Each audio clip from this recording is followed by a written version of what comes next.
Meus queridos, estamos já terminando o mês de setembro, mês da Bíblia. Inclusive, neste final de semana haverá coletas para ajudar na animação bíblica da pastoral na Diocese de Jales, em todas as paróquias, quase paróquias e comunidades. Então, você que é da Diocese de Jales, não se esqueça, nesse sábado, dia 23, e neste domingo, dia 24, todas as celebrações devem ser feita uma coleta, e esse dinheiro arrecadado deve ser enviado imediatamente ao Bispado em Jales, à Cúria Diocesana de Jales, para servir de fundos a fim de manter o trabalho de animação bíblica da pastoral em nossa diocese.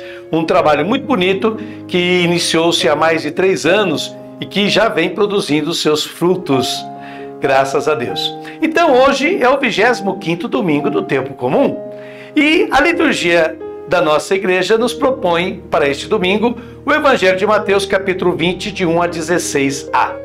O tema que eu escolhi para a liturgia deste domingo é o seguinte: a justiça de Deus não é como a dos homens. Repito, a justiça de Deus não é como a dos homens. Sabemos que o Evangelho significa boa nova, boa notícia. Mas qual é essa boa nova, essa boa notícia que o Evangelho quer nos dar? É a seguinte, que o Pai de Jesus não é o Deus das religiões. O Deus das religiões é aquele que recompensa a todos segundo os seus méritos. Recompensa os bons e pune os maus. É assim que funciona a crença em Deus na maioria das religiões. Jesus, no entanto, apresenta um Deus completamente diferente. Fala de um Pai bom, que faz nascer o seu sol sobre os maus e os bons. Não depende de merecerem ou não, mas porque tem necessidade. E até faz chover sobre justos e injustos. Quem quiser conferir, isso está em Mateus capítulo 5, versículo 45. Pois bem, vamos começar então a leitura do Evangelho deste domingo, o 25º do tempo comum. Capítulo 20 de Mateus, vamos ler agora os versículos de 1 a 2, que inclusive você vai ver aí na sua tela. Naquele tempo, Jesus contou esta parábola a seus discípulos. O reino dos céus é como a história do patrão que saiu de madrugada para contratar trabalhadores para a sua vinha. Combinou com os trabalhadores uma moeda de prata por dia e os mandou para a vinha. Pois bem, esta mensagem, esta novidade que Jesus veio trazer, não é bem aceita pelos discípulos. E é a eles, aos discípulos, que Jesus dirige esta importante parábola dos vinicultores. Vamos ver. O reino dos céus, começa dizendo Jesus, isto é, esta sociedade alternativa proposta por Jesus. O reino dos céus é como a história do patrão que saiu de madrugada para contratar trabalhadores. Normalmente, esse papel de contratar trabalhadores era desempenhado pelo administrador da vinha. Por que é que, neste caso da parábola de Jesus, é o proprietário que sai para contratar trabalhadores? Isso indica a urgência em contratar trabalhadores. E diz que ele combinou com eles, com cada trabalhador, esses que ele contratou de madrugada, 1 denário por dia. 1 denário era o dinheiro, uma moeda de prata de 4 gramas. Então, 1 denário correspondia a uma moedinha de prata de 4 gramas. Era o salário habitual de um dia de trabalhadores na Palestina, na época de Jesus. Continuemos. Capítulo 20, versículos de 4 a 5a. Às 9 horas da manhã, o patrão saiu de novo. Viu outros que estavam na praça desocupados e lhes disse: ide também vós para a minha vinha, e eu vos pagarei o que for justo. E eles foram. Então depois o evangelista escreve que ele saiu por volta das 9 da manhã. Por quê? A essa altura, os que ele contratou eram suficientes para o trabalho. Mas o patrão não olha para as suas próprias necessidades. Esse patrão da parábola que Jesus está nos contando, ele olha para as necessidades dos trabalhadores. Tanto que Jesus fala, viu outros que estavam desempregados na praça. Desempregados não porque não querem trabalhar, mas porque não conseguiam encontrar trabalho. E disse-lhes, vão também vocês para a minha vinha. Repito, ele não faz isso, o patrão, por necessidade própria, mas pelas necessidades deles, daquelas pessoas sem trabalho. E com estes ele não combina o pagamento, mas diz: eu vos pagarei o que for justo. É o que ele fala. Prosseguindo, versículos de 5b a 7. Você está vendo o texto aí também na sua tela. O patrão saiu de novo ao meio-dia e às 3 horas da tarde e fez a mesma coisa. Saindo outra vez pelas 5 horas da tarde, encontrou outros que estavam na praça. E lhes disse: por que estáis aí o dia inteiro desocupados? Eles responderam: porque ninguém nos contratou. O patrão lhes disse: ide vós também para a minha vinha. Olha só. Então o patrão sai de novo, depois das 9 ele sai ao meio-dia, por volta das 3. O que é surpreendente é que ele sai por volta das 5 da tarde. É bom saber que no Oriente Médio, o pôr do sol ocorre por volta desse horário. Às 4h30, 5 horas, então o trabalho cessa nesse momento. Então o patrão contrata às 5 horas quando o sol já estava para se pôr ou se pondo. Porque o dono da vinha vai à procura de trabalhadores quando a obra já está terminada. O dia de trabalho estava concluído. E ele também os chama para trabalhar. E eles dizem: ninguém nos contratou. Ele diz: ide vós também para a minha vinha. Vejam só esse detalhe. Prossigamos lendo agora os versículos de 8 a 9. Quando chegou a tarde, o patrão disse ao administrador: chama os trabalhadores e paga-lhes uma diária a todos, começando pelos últimos até os primeiros. Vieram os que tinham sido contratados às 5 da tarde, e cada um recebeu uma moeda de prata. E aqui está a reviravolta da parábola que Jesus está nos contando. Ao anoitecer, o Senhor, e portanto o evangelista faz-nos compreender que é Deus, esse Senhor, esse patrão, é a imagem de Deus, disse ao administrador: chama os trabalhadores e dá-lhes o salário começando pelos últimos até os primeiros. Os últimos, vimos, praticamente só marcaram presença, porque chegaram no momento do término da obra. E com grande surpresa, eles recebem 1 denário. Essa moeda de prata de 4 gramas. O pagamento por um dia de trabalho. Era o pagamento que um trabalhador que trabalhava o dia inteiro na Palestina daquela época ganhava. O evangelista escreve: os que tinham sido contratados às 5 da tarde e cada um recebeu uma moeda de prata. Tá bom. Vamos ver o que acontece agora. Agora então vamos ler os versículos de 10 a 14 que você já está vendo aí na sua telinha também. Esses versículos dizem: em seguida vieram os que foram contratados primeiro e pensavam que iam receber mais. Porém, cada um deles também recebeu uma moeda de prata. Ao receberem o pagamento, começaram a resmungar contra o patrão. Estes últimos trabalharam 1 hora só, e tu os igualaste a nós, que suportamos o cansaço e o calor o dia inteiro. Então o patrão disse a um deles: amigo, eu não fui injusto contigo. Não combinamos uma moeda de prata? Toma o que é teu e volta para casa. Eu quero dar a este que foi contratado por último o mesmo que dei a ti. É lógico que aqueles que trabalharam desde a primeira hora, desde a madrugada, esperavam receber mais, visto que os últimos, que praticamente nada fizeram, receberam 1 denário, ou seja, o salário de um dia inteiro de trabalho. E de fato, quando chegaram os primeiros, pensaram que iriam receber mais que 1 denário, mas também receberam cada um uma moeda de prata, 1 denário. E então começam a murmurar contra o patrão, dizendo: estes últimos só trabalharam 1 hora e você os tratou como nós que carregamos o fardo do dia e do calor.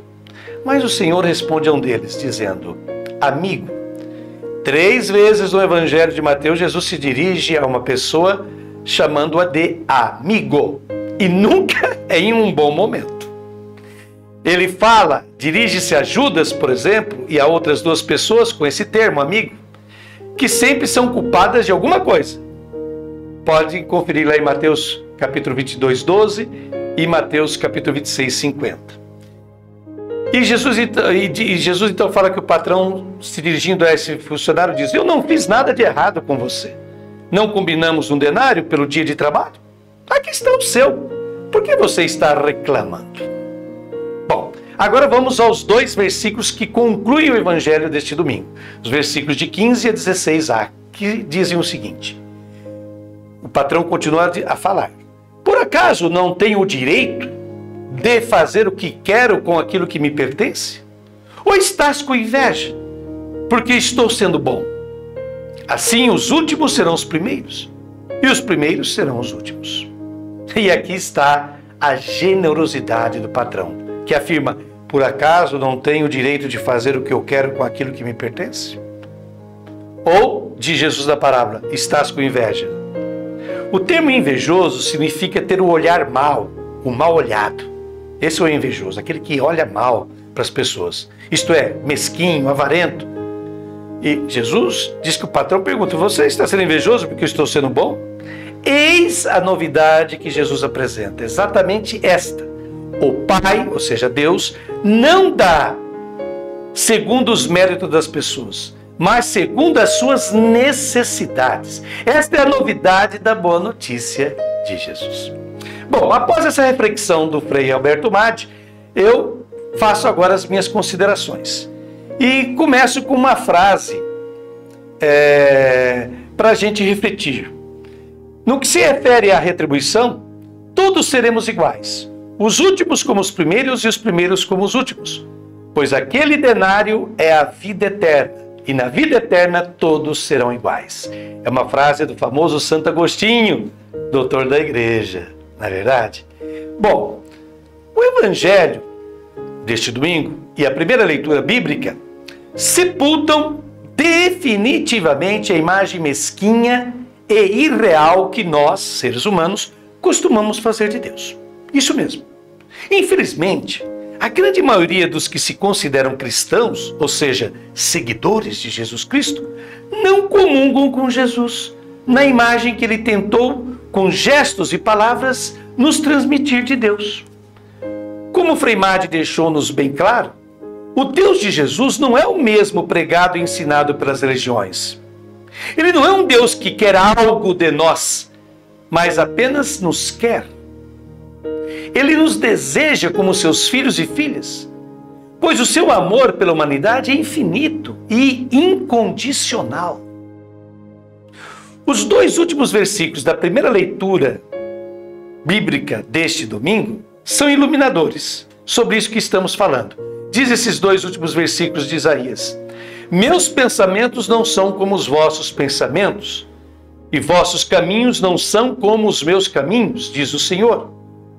Estão meus caminhos tão acima dos vossos caminhos, e meus pensamentos acima dos vossos pensamentos, quanto está o céu acima da terra. Se lê em Isaías capítulo 55, de 8 a 9, é a primeira leitura deste domingo. Por incrível que possa parecer, a maioria de nós gostaria que Deus tratasse os seres humanos segundo a lei da meritocracia. Ou seja, cada um deveria ser tratado segundo os seus próprios esforços, segundo aquilo que consegue realizar nesta vida. Isso não funciona nem na economia nem na sociedade. Pois nem todos possuem as mesmas oportunidades, as mesmas chances, os mesmos privilégios. Enquanto nós, seres humanos, fazemos cálculos, contabilidade de tudo, Deus, em sua misericórdia e amor, enxerga apenas a pessoa necessitada. O patrão pergunta, por que estáis aí o dia inteiro desocupados? É o que ele quer saber das pessoas na praça. Já sabendo a resposta, porque ninguém nos contratou. Portanto, não era falta de vontade de trabalhar, mas impossibilidade de trabalhar devido à escassez de oferta de trabalho. Isso precisa ficar claro. Mais do que medir os nossos méritos, Deus observa a nossa necessidade de salvação. O que Jesus quer nos conscientizar é que seu Pai não é um Deus que se põe a anotar minuciosamente os pecados, erros, defeitos das pessoas. Ou, de outro lado, os méritos, as boas ações e virtudes dos demais. Esse Deus seria desumano e cruel. Esse Deus não existe. Como afirma com propriedade o biblista espanhol José Antônio Pagola, abre aspas, crer em um Deus amigo incondicional pode ser a experiência mais libertadora que se possa imaginar, a força mais vigorosa para viver e para morrer. Por outro lado, viver diante de um Deus justiceiro e ameaçador pode converter-se na neurose mais perigosa e destruidora da pessoa. Fecha aspas. Para Deus, o que importa não é a nossa produtividade. Vou aqui ler um trechinho do Evangelho de Mateus que diz assim: naquele dia, muitos me dirão: Senhor, Senhor, não profetizamos em teu nome? Não expulsamos demônios em teu nome? E não fizemos muitos milagres em teu nome? Então eu lhes declararei: jamais vos conheci. Afastai-vos de mim, vós que praticais a iniquidade. Isso está lá em Mateus capítulo 7, versículos de 22 a 23. Deus não quer isso, não quer produtividade. Ele quer um coração contrito e humilhado. Um coração contrito e humilhado, como está no Salmo 51, versículo 19. Ao qual ele não resiste. Que fiquemos com esse pensamento em nossa mente. E agora eu convido vocês a acompanhar essa belíssima oração feita por uma monja carmelita italiana. Você vai ver o texto aparecer aí na telinha também e poderá rezar comigo. Obrigado, ó Pai, por me revelar o teu Filho e me deixar entrar na sua herança, na sua vinha. Fizeste-me um ramo, fizeste-me uma uva. Agora só me resta ficar. Ficar nele, em ti, e deixar-me levar como fruto bom e maturo para ser colocado no lagar. Sim, Senhor, eu sei, este é o caminho. Não tenho medo, porque tu estás comigo. Eu sei que o único caminho para a felicidade é doar-me a ti, doar-me aos irmãos. Que eu seja um galho, que eu seja uma uva boa para ser prensada como quiseres. Amém. Obrigado de coração a todos vocês que acompanharam essa nossa meditação do Santo Evangelho dominical. Na próxima semana tem mais, contamos com a sua presença aqui. Obrigado a todos, um abençoado domingo.